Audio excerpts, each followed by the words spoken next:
The skies turned dark as colossal ships descended, their metallic hulls casting shadows over the cities below. The alien invasion had begun, a relentless onslaught that left humanity reeling. Governments fell, armies crumbled, and chaos reigned. But amid the turmoil, a spark of resistance ignited, a flame that refused to be extinguished.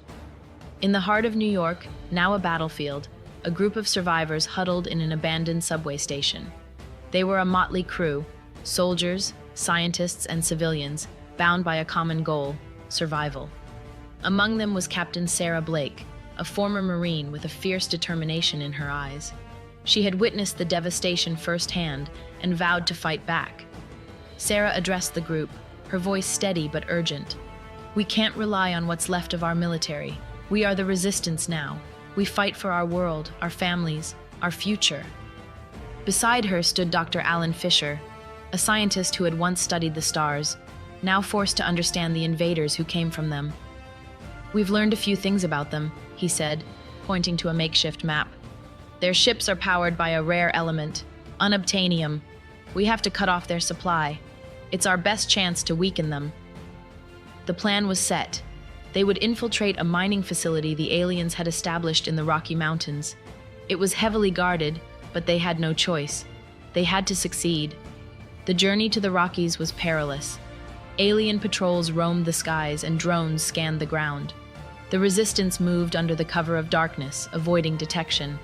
They encountered other groups of survivors along the way, bolstering their numbers and morale. Each step brought them closer to their goal and to the heart of the enemy's operation. As they reached the outskirts of the mining facility, the scale of the operation became clear. Towering machines dug into the earth, extracting the precious unobtainium. Aliens patrolled the perimeter, their technology far superior to anything humans had ever seen. "We need to create a diversion," Sarah said, outlining the plan. "A small team will infiltrate the facility, plant explosives, and destroy their operation from the inside. The rest will create chaos to draw the guards away." Volunteers stepped forward, among them Alex, a former engineer with a knack for explosives. "I can rig the charges," he said. "Just get me inside." The night was tense as the teams moved into position. Sarah led the diversion team, launching an attack that drew the aliens' attention. Explosions and gunfire echoed through the mountains, a desperate battle that bought the infiltration team precious time. Inside the facility, Alex and his team moved swiftly, planting charges on key structures. The alien technology was unlike anything they had seen, but desperation fueled their determination. As the final charge was set, alarms blared and the facility went into lockdown. "We're out of time," Alex shouted. "Detonate now!" The ground shook as the explosives detonated, tearing through the facility. Flames and smoke billowed into the night sky, a beacon of hope for humanity. The resistance had struck a critical blow, but the fight was far from over.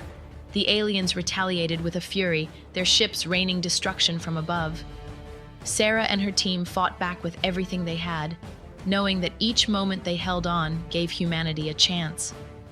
In the chaos, Sarah found herself face to face with an alien commander. It was a battle of wills and strength, human versus alien. With a roar, she unleashed a flurry of attacks, driven by the memory of everything she had lost. The alien fell, but the victory was bittersweet. As dawn broke, the survivors regrouped. They had won a battle, but the war was far from over. The resistance would continue, fueled by the hope that one day they would reclaim their world. "We'll keep fighting," Sarah said, her voice resolute. "For our planet, for our people, for our future." The flame of resistance burned brighter than ever. The human spirit, unyielding and fierce, would not be conquered. The fight for Earth had only just begun,